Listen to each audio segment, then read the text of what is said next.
Hello मेरे प्यारे साथियों, आज की इस वीडियो में आपका स्वागत है। आज बताएंगे क्लास 12 फिजिक्स के 50 इंपोर्टेंट क्वेश्चन जो कि इस बोर्ड एग्जाम में 100% आने के चांसेज हैं।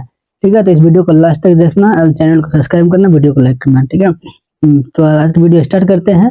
आज का पहला क्वेश्चन है, विद्युत फ्लक्स का एसआई मात्रक क्या होता है? तो विद्युत फ्लक्स का एसआई मात्रक होता है वो वोल्ट मीटर होता है। तो इसका राइट आंसर ऑप्शन सी हो जाएगा, वोल्ट मीटर। ठीक है, एंड अगला क्वेश्चन है कि एक कूलम आवेश में कितने इलेक्ट्रॉन होते हैं? तो एक कूलम आवेश में जो इलेक्ट्रॉन होते हैं वो होता है 6.25 गुना 10 पावर 18 होता है। ठीक है, 6.25 गुना 10 पावर 18 होता है। इसका राइट आंसर ऑप्शन ए हो जाएगा। अगला क्वेश्चन है, प्रतिरोधकता का एसआई मात्रक क्या होता है? तो प्रतिरोधकता का एसआई मात्रक जो होता है वो ओम मीटर होता है। ठीक है, प्रतिरोधकता का एसआई मात्रक क्या होता है? ओम मीटर होता है। इसका राइट आंसर ऑप्शन बी हो जाएगा, ओम मीटर। ठीक है, एंड अगला क्वेश्चन है कि किरचॉफ का प्रथम नियम यानी संधि नियम किस संरक्षण सिद्धांत पर आधारित है? किरचॉफ का जो प्रथम नियम है वो है आवेश संरक्षण के नियम पर आधारित। ठीक है, आवेश संरक्षण के नियम पर आधारित है। इसका राइट आंसर ऑप्शन सी हो जाएगा।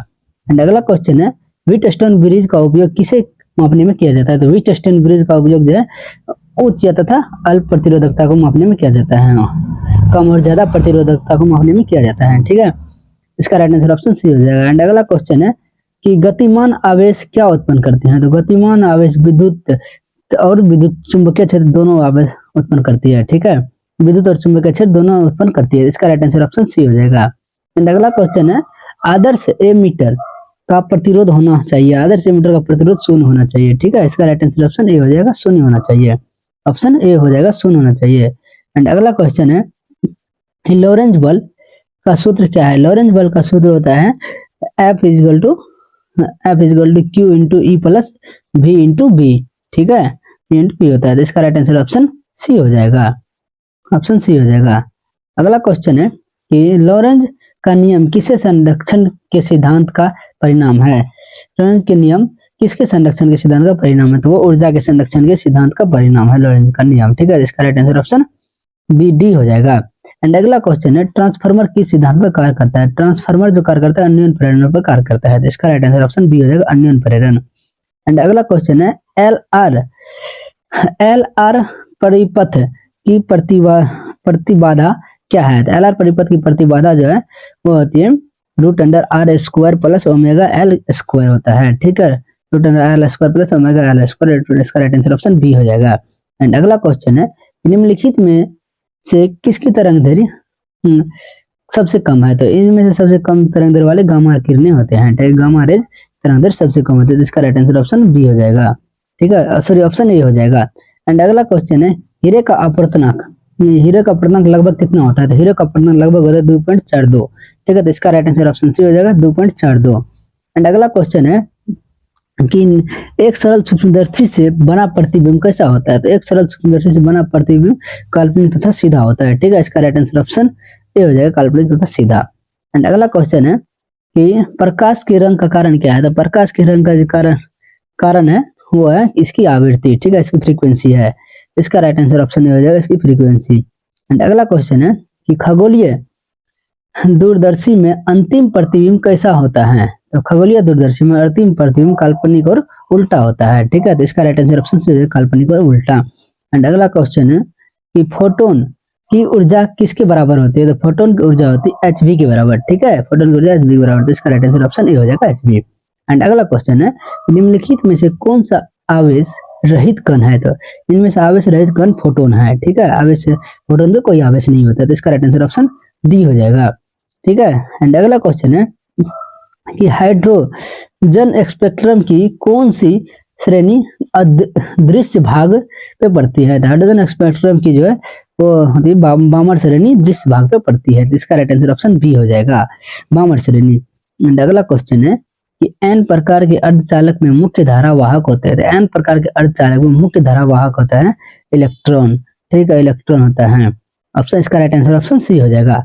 एंड अगला क्वेश्चन है कि संधारित्र की धारिता का मात्रक है। संधारित्र की धारिता का जो मात्रक होता है वो होता है फेराड। ठीक है, इसका राइट आंसर ऑप्शन सी हो जाएगा, फेराड। एंड अगला क्वेश्चन है कि स्थिर विभवांतर पर किसी परिपथ का प्रतिरोध आधा कर दिया जाए तो उत्पन्न ऊष्मा क्या होती है? तो उत्पन्न ऊष्मा दोगुनी हो जाती है। ठीक है, उत्पन्न ऊष्मा दोगुनी हो जाती है। इसका सॉरी बी हो जाएगा। ठीक है, इसका राइट आंसर ऑप्शन बी हो जाएगा। एंड अगला क्वेश्चन है कि शंट के प्रयोग से धारामापी की सुग्रता बढ़ जाती है या घट जाती है, तो घट जाती है, ठीक है। शंट के प्रयोग धारामापी की सुग्रता घट जाती है, तो इसका राइट आंसर ऑप्शन बी हो जाएगा, घट जाती है। एंड अगला क्वेश्चन है कि पृथ्वी के चुंबकीय ध्रुवों पर नमन कोण का मान होता है, तो चुंबकीय ध्रुव पर नमन कोण का मान 90 डिग्री होता है, ठीक है। तो इसका राइट आंसर ऑप्शन सी हो जाएगा, 90 डिग्री। एंड अगला क्वेश्चन है कि विद्युत चुंबकीय तरंगों की प्रकृति कैसी होती है, तो विद्युत चुंबकीय तरंगों की प्रकृति जो होती है वो अनुप्रस्थ होती है, ठीक है, ट्रांसवर्स होती है, तो इसका राइट आंसर ऑप्शन ए हो जाएगा, ट्रांसवर्स। एंड अगला क्वेश्चन है कि हवा में ई आर यानी अपेक्षाकृत प्रावेदुता का मान होता है, तो हवा में अपेक्षाकृत प्रावेदुता का जो मान होता है वो होता है 0, ठीक है, सॉरी 1 होता है, 1 होता है, इसका राइट आंसर ऑप्शन सी हो जाएगा, 1 होता है। एंड अगला क्वेश्चन है कि प्रकाश यानी लाइट ईयर किस भौतिक राशि का मात्रक है, तो लाइट ईयर जो है दूरी का मात्रक है, ठीक है, इसका राइट आंसर ऑप्शन बी हो जाएगा, दूरी। एंड अगला क्वेश्चन है कि उत्तल लेंस द्वारा निम्नलिखित में से कौन सा दृष्टि दोष दूर किया जाता है, तो उत्तल लेंस द्वारा दूरदृष्टि दोष दूर किया जाता है, तो इसका राइट आंसर ऑप्शन बी हो जाएगा, दूरदृष्टि दोष, ठीक है, ऑप्शन बी दूरदृष्टि दोष हो जाएगा। एंड अगला क्वेश्चन है कि व्यक्तिकरण की घटना का कारण क्या है, तो व्यक्तिकरण की घटना का जो कारण था वो कलांतर होता है, ठीक है, इसका राइट आंसर ऑप्शन ए हो जाएगा, कलांतर, राइट आंसर ऑप्शन ए हो जाएगा, कलांतर। एंड अगला क्वेश्चन है कि निम्नलिखित में से किसका अपवर्तनांक सबसे अधिक होता है, तो इनमें से हीरा का जो अपवर्तनांक सबसे अधिक होता है, तो इसका right answer option b d हो जाएगा, हीरा। एंड अगला क्वेश्चन है कैथोड किरणें मूलतः क्या है, तो कैथोड किरणें जो है इलेक्ट्रॉन की धारा होती है, ठीक है, कैथोड किरण मूल रूप से इलेक्ट्रॉन की धारा होती है, इसका राइट आंसर ऑप्शन ए हो जाएगा, इलेक्ट्रॉन की धारा। एंड अगला क्वेश्चन है सोलर सेल में उपयोग होने वाला पदार्थ है, सोलर सेल में जो उपयोग होता है वो सिलिकॉन होता है, ठीक है, इसका राइट आंसर ऑप्शन बी हो जाएगा, सिलिकॉन। एंड अगला क्वेश्चन है कि नंद NAND गेट का बुलियन व्यंजक क्या होता है, तो बुलियन व्यंजक जो होता है वो होता है y इक्वल टू a गुना b पे रेकरिंग होता है, ठीक है, तो इसका राइट आंसर ऑप्शन सी हो जाएगा, इसका राइट आंसर ऑप्शन सी हो जाएगा। एंड अगला क्वेश्चन है कि नाभिकीय रिएक्टर में मंदक के रूप में किसका उपयोग होता है, तो नाभिकीय रिएक्टर में मंदक के रूप में भारी जल का उपयोग होता है, DTO का उपयोग होता है, तो इसका राइट आंसर ऑप्शन बी हो जाएगा। एंड अगला क्वेश्चन है कि मांडुलन के कितने प्रकार होते हैं, तो मांडुलन के 3 प्रकार होते हैं, ठीक है, इसका राइट आंसर ऑप्शन बी हो जाएगा, 3 प्रकार होते हैं। एंड अगला क्वेश्चन है कि एम्पियर घंटा किसका मात्रक है, तो एम्पियर घंटा जो है आवेश का मात्रक है, ठीक है, एम्पियर घंटा आवेश का मात्रक है, तो इसका राइट आंसर ऑप्शन बी हो जाएगा, आवेश। एंड अगला क्वेश्चन है कि प्रकाश में विवर्तन के लिए अवरोधक का आकार होना चाहिए, तो प्रकाश में परिवर्तन के लिए अवरोधक का आकार होना चाहिए, जो होना चाहिए प्रकाश की तरंगदैर्घ्य की कोटि का, ठीक है, प्रकाश की तरंगदैर्घ्य का कोटि का, तो इसका राइट आंसर ऑप्शन ए हो जाएगा, प्रकाश की तरंगदैर्घ्य का कोटि।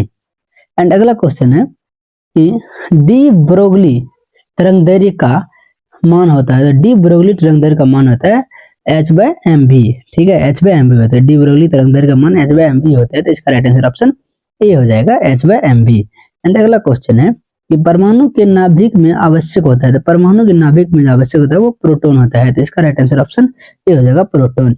एंड अगला क्वेश्चन है कि पी प्रकार के अर्धचालक में मुख्य धारा वाहक होते हैं, तो पी प्रकार के अर्धचालक में मुख्य धारा वाहक जो होता है वो होता है कोटर यानी होल होता है, ठीक है, वो होल होता है, इसका राइट आंसर ऑप्शन बी हो जाएगा, ठीक है, इसका राइट आंसर ऑप्शन बी हो जाएगा।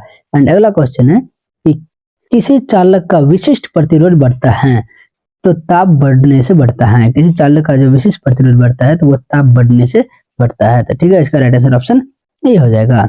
एंड अगला क्वेश्चन है चुंबकीय फ्लक्स का एसआई मात्रक क्या होता है, तो चुंबकीय फ्लक्स का एसआई मात्रक जो होता है वो वेबर होता है, ठीक है, इसका राइट आंसर ऑप्शन बी हो जाएगा, वेबर होता है।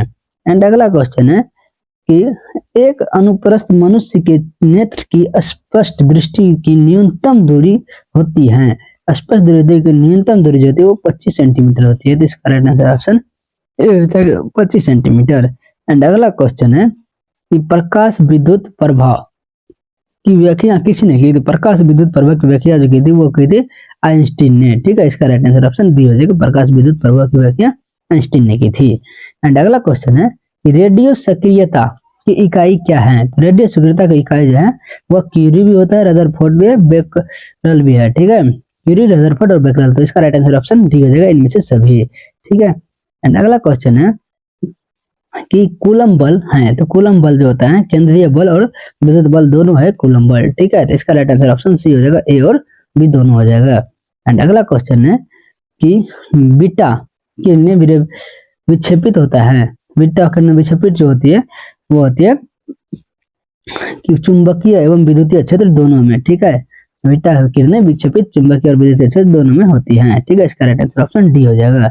एंड अगला क्वेश्चन है कि किसी माध्यम का अपेक्षित परावैधुता ई आर बराबर होता है, तो किसी माध्यम का अपेक्षित परावैधुता बराबर ई आर बराबर कितना होता है, ई बाय ई नोट, ठीक है। ई बाय ई नोट होता है, तो इसका राइट आंसर ऑप्शन ए हो जाएगा, ई बाय ई नोट होता है।